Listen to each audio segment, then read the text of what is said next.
अच्छा सूर्यदेव, क्या ये सच है कि तुम गोली पहले चलाते हो और बात बाद में करते हो? ये आपसे किसने कहा? क्योंकि मेरी गोली खाने वाला तो कुछ कहने के काबिल रहता ही नहीं। और जिसने मेरी गोली नहीं खाई उसकी बातों पर यकीन कैसे किया जा सकता है? तुम अच्छी तरह जानते हो मैं क्या कहना चाहता हूँ। देखिए, हमारे तरीके अलग अलग हैं। आप मुजरिम के साथ तमीज से पेश आते हैं, लेकिन मेरे लिए जुर्म और मुजरिम एक ही है। एक के बिना दूसरा हो ही नहीं सकता। इसलिए अगर जुर्म को खत्म करना है तो मुजरिम को बेरहमी से फौरन खत्म कर देना चाहिए। I believe in bullet for bullet. नमस्ते जगत नारायण जी। नमस्ते जी। भाई साहब बहुत बहुत मुबारक। अरे कैसे हो विशंबर? मैं भी पाए लगा। मंत्री जी नमस्कार। नमस्ते। नमस्ते मंत्री जी। आपकी सरकार भी बड़ी वो है, मेकअप के सामान पर कितना टैक्स बढ़ा दिया। खूबसूरती से नफरत करती है क्या? जय जय जय जय। मंत्री जी, ये मेरा बेटा है नागेंद्र। नमस्ते। नमस्ते बेटा। भरा पूरा खानदान है तुम्हारा सूर्यदेव। भाई साहब का तो पूरा खानदान इनके पोते काजल ही है। मेरी बेटी किरण उसे बहुत याद कर रही थी। अच्छा। परसों किरण की शादी है। अच्छा। कब आ रही काजल लंदन से? जी कल आ रही है, फाइनल एग्जाम के बाद। अच्छा चलता हूं। सर आप लोगों को भी शादी पर निमंत्रण है, जरूर आइएगा। जय जय, जरूर आएंगे, खूब खाएंगे। भाई साहब आपने बताया नहीं कि काजल बेटी आ रही है? अरे नहीं बताया? शायद भूल गया होगा, उम्र हो रही है ना। जिस तरह आपने जकार्तो को मारा था उससे तो बिल्कुल नहीं लगता है। जेठ जी हमें अपना समझे कब ना, हम सौतेले जो ठहरे क्यों जेठ जी? नहीं राजरानी, ऐसी बात नहीं है। अगले साल तो मैं रिटायर हो रहा हूँ। मैं सोच रहा हूँ कि काजल आ जाए, उसकी शादी कर दूं, वो अपना सुंदर नगर संभाले और मैं गंगा नहाऊं। मेरे हाथों पर इतने खून है कि मरने से पहले उन्हें धोना तो पड़ेगा।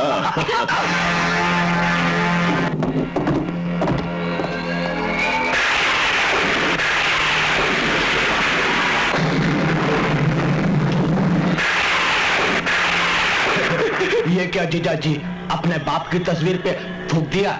ये उसकी खुशकिस्मती है कि ये सिर्फ तस्वीर है। अगर वो जिंदा होता तो उसे इसी तहखाने में कैद करके रखता, जैसे औरंगजेब ने अपने बाप शाहजहां को कैद करके रखा था। आपको इतनी नफरत क्यों है अपने बाप से?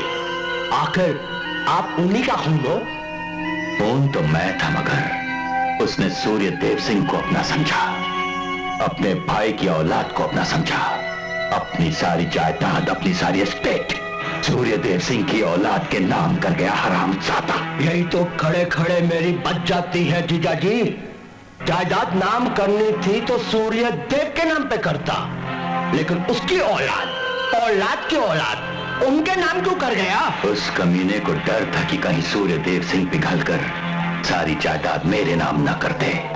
अपने खून पर इतना ना एतबार, जय क्यों इतनी बड़ी नाइंसाफी की आपके साथ? क्योंकि मैंने तुम्हारी बहन से ब्याह किया था, एक कोठे वाली से ब्याह किया था। नहीं कबूल किया उसने। कहता था घर को कोठा बनाएगा क्या, सारी जायदाद से बेदखल कर दिया। पापा जी, आपके बाप ने आपको सिर्फ जायदाद से नहीं बल्कि जिंदगी की हर उस खुशी से बेदखल कर दिया जो आपकी विरासत थी। जिंदगी भर जिल्लत के टुकड़ों पर पलते पलते हमारी हालत उस अपाहिज की तरह हो गई है जिसके पास चलने के लिए बैसाखी तो है और उसे पकड़ने के लिए हाथ नहीं। नागेंद्र, तेरा बाप मेरे बाप की तरह हरामजादा नहीं। मैं तुझे तेरा हक दिलाकर रहूंगा। सुंदर नगर हमारा होकर रहेगा, चाहे इसके लिए मुझे खून के दरिया पर लाशों का पुल क्यों ना बांधना पड़े। काजल के मरने के बाद सुंदर नगर और सारी जायदाद का वारिस मैं हो जाऊंगा और कल काजल एयरपोर्ट से घर तक नहीं पहुंच पाएगी। इसका इंतजाम भी हो गया है पापा जी।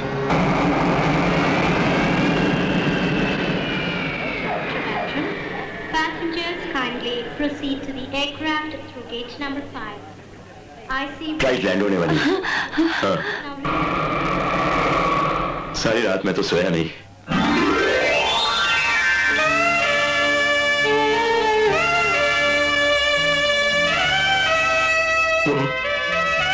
वो देखो। बड़े पापा। काजल। बड़े पापा। काजल, मेरी बच्ची, मेरी जान।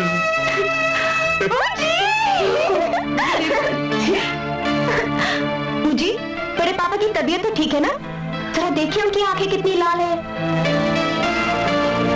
तेरे आने की खबर सुनने के बाद रात भर तेरे बड़े पापा सोए नहीं। इनका बस चलता तो ये सूरज को भी डूबने नहीं देते। सूरज को भी काजल जैसी पोती होती ना तो वो भी डूबना भूल जाता। देखिए बड़े पापा, हम कितने बड़े हो गए, बिल्कुल आपके बराबर हैं। क्यों है ना बूजी? तू कितनी भी बड़ी हो जाए बिट्टू, मगर भाई साहब के सामने तू उतनी ही रहेगी जितना उन्होंने तुझे गोद में देखा था। चलो चलो घर चले। नहीं बड़े पापा, तब तो आपको हमें गोद में उठाकर ले जाना पड़ेगा।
Sit down, baby. Sit down. Okay. अरे वाह, आलू के पराठे। आज तो हम अपनी काजल बिटिया को अपने हाथ से पराठा खिलाएंगे। लो। बड़े पापा हम बड़े हो गए, अपने हाथ से खाएंगे। बेटा, तू अपने हाथ से खाएगी, तेरा पेट तो भर जाएगा। तेरे बड़े पापा का पेट कैसे भरेगा? हमारे हाथ से लीजिए। क्या कर रही हो? हम अपने भालू को खिला रहे हैं और फिर भालू हमें नाच दिखाएगा। क्या क्या क्या क्या? No no no no no please. Please please क्या बड़े पापा, बचपन में नहीं दिखाते थे क्या? हो जाए, मैं भी देखूंगा। डमरू, तू भी? मैं आदमी नहीं, मुझे भी अच्छा लगता भालू का डांस। हाँ चलो चलो। रुक्मणी, देखो ना कैसे मेरे पीछे पड़ी हुई है। इस उम्र में मैं भालू का डांस करूंगा क्या? बूजी बोलिए ना। बच्ची जिद कर रही है, दिखा दीजिए ना। अरे डमरू, दे ताल। अरे गिर गया ऊपर से अंतरिया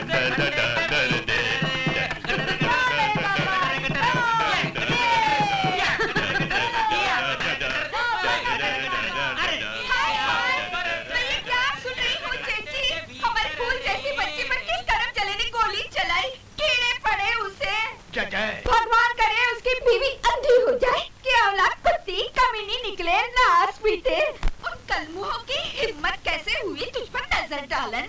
जय। हाँ बड़े जीजा जी, जब हमने सुना कि बिटिया रानी पर हमला हुआ है, हमारी तो खड़े खड़े बच गई। गोली काजल पर नहीं, पुलिस पर चलाई गई थी। भाई साहब, गोली का कोई ईमान नहीं होता।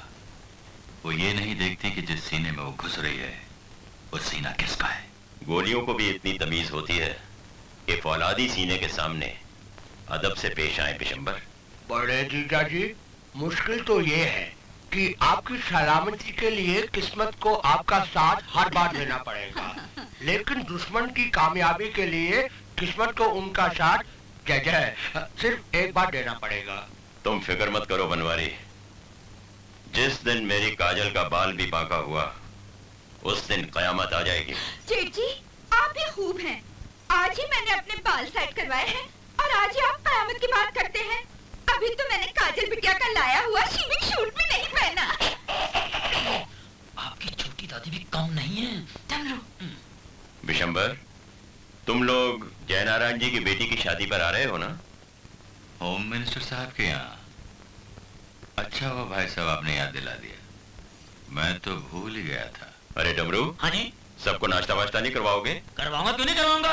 मैंने भी नहीं किया। सांप तो दूध पीते हैं, आप लोग क्या पियेंगे? ना ना ना नगेंद्र ना, जाने दे जाने अच्छा दे। भाई साहब इजाजत दीजिए। काजल बिटिया, छोटे दादा जा रहे हैं, प्रणाम करो। सुखी रहो, भगवान तुम्हें लंबी उम्र दे,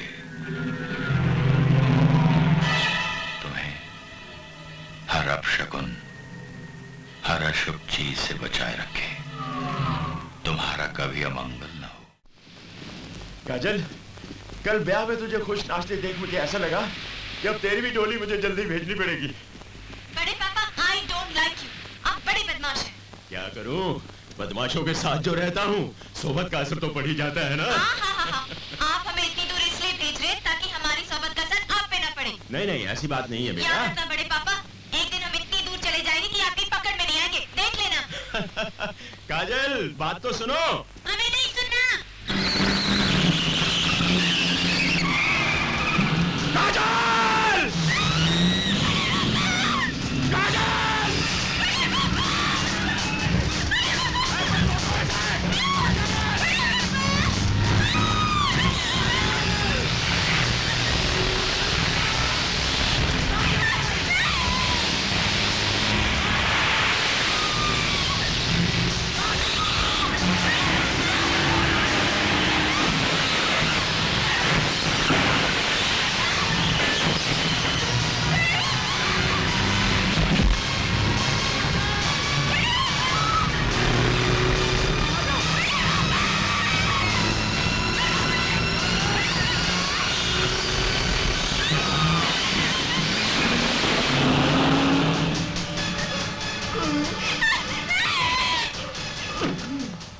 हेलो, 213 की क्या रिपोर्ट है? और 701 की? नाकाबंदी कर दो। Railway station, bus stand, airport, सब रास्ते बंद कर दो। सर पहले आप पट्टी तो बांध जल्दी लीजिए। करो डॉक्टर। हाँ, just a minute, be on the line. Headquarters, hello headquarters. हाँ, कुछ पता चला? हाय हाय जेठ जी, ये सब क्या हो गया? अभी तो हमारी बिट्टू ने 16 सावन भी नहीं देखा था। मैं तो कहती हूँ आग लगे हरामजादों को। सुअर के जने होंगे जो हमारी बिट्टू को उठाया। जय, पता नहीं उसके साथ क्या सलूक कर रहे होंगे। कुछ नहीं होगा, उससे कुछ हो ही नहीं सकता। हौसला रखिए भाई साहब, काजल मिल जाएगी। किस हाथ में मिलेगी ये तो भगवान ही जाने। तो मेरे बड़े पापा को नहीं जानते। अगर मुझे कुछ हो गया ना, तो तुम्हें जिंदा नहीं छोड़ेंगे।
अगर 1 घंटे के अंदर मेरी बच्ची नहीं मिली तो मैं कानून अपने हाथों में ले लूंगा। जो लोग बारूद की ही जुबान समझते हैं उन्हें अच्छी तरह से समझा दूंगा मैं। भाई साहब काजल, काजल को कुछ नहीं अरे होगा। पापा, भाई साहब काजल आ गई। काजल, काजल, काजल, काजल मेरी बच्ची, मेरी जान। तू मुझे छोड़कर कहां चली गई थी मेरी बच्ची? तू कहां थी मेरी बच्ची, मेरी जान? बड़े पापा, हम तो मर ही गए होते अगर ये वक्त पर आकर हमें नहीं बचाते।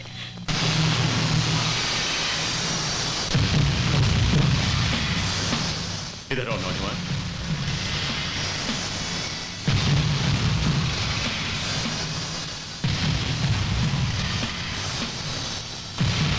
इंस्पेक्टर, मुझे आओ। क्या नाम है तुम्हारा? करण। करते क्या हो? जंग। किससे? भूख से, बेकारी से, अपनी किस्मत से और अपने आप से। तुम परसों मुझे मेरे ऑफिस में मिलो। जी। आओ। रुक्मणी, अच्छा हुआ हमारी बिट्टू सही सलामत वापस आ गई। काजल बेटा, इनका शुक्रिया अदा करो। हम इनका शुक्रिया अदा नहीं करेंगे बड़े पापा। शुक्रिया अदा करने से एहसान खत्म हो जाता है, और अगर एहसान खत्म हो जाए तो दोस्ती कैसे शुरू होगी?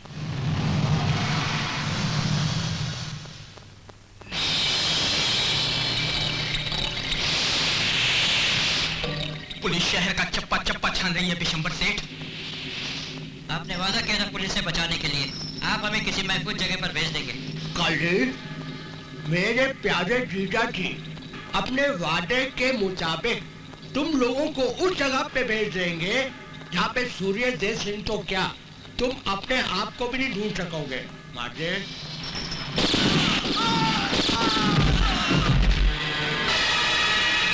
नागेंद्र। जी बाबा जी।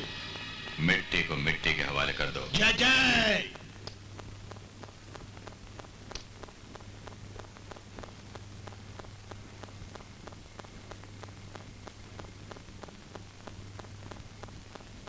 क्या हो गया भाई साहब? मैं आज किसी और ही सूर्यदेव सिंह को देख रही हूँ। मैंने कभी पहाड़ों को हिलते हुए नहीं देखा। पहाड़ों के औलाद नहीं होती रुक्मणी। औलाद औलाद आदमी को कमजोर कर देती है। आप ऐसा क्यों सोच रहे हैं? सोचना पड़ता है। पता नहीं कौन मेरी पीठ पीछे मुझ पर वार कर रहा है। मुझे डर है कि कहीं मेरी वर्दी मेरी बच्ची के लिए अभिशाप न बन जाए। मैं समझती हूँ भाई साहब। मैंने तो काजल को सिर्फ पाला है। जब मैं उसके लिए इतनी परेशान हो सकती हूँ तो आपका क्या हाल होता होगा? आपकी जान और जहान दोनों ही तो काजल ही है। तुमने काजल को सिर्फ पाला ही नहीं रुक्मणी, तुम तो उसकी परवरिश में अपना घर बसाना भी भूल गई। तुम ना होती तो मुझ जैसा अक्खड़ पुलिस ऑफिसर अपने अरुण और गीता की आखिरी निशानी को कैसे संभालता। आपने भी तो एक बेसहारा को अपनी बहन का दर्जा दिया, मुझे काजल की बुआ जी बना दिया। रुक्मणी, सोच रहा हूं कि काजल को तुम्हारे साथ सुंदरनगर भेज दूं। सुंदरनगर? रोशनलाल जी के पास? रोशनलाल मेरे बचपन का दोस्त है, और फिर उसका पोता रोहित आर्मी में डॉक्टर भी बन गया है। वहां काजल महफूज भी रहेगी, और अगर काजल और रोहित ने एक दूसरे को पसंद कर लिया तो उन दोनों की शादी भी करवा देंगे। लेकिन आपको यकीन है कि आपके कहने से काजल चली जाएगी? हाँ रुक्मणी, हाँ। सोचा था कि इस बार उसे जी भर के देखूंगा, उसके साथ वक्त गुजारूंगा, उसके साथ खेलूंगा, मगर उसे सुंदरनगर जाना ही होगा रुक्मणी। काजल को सुंदरनगर जाना ही होगा।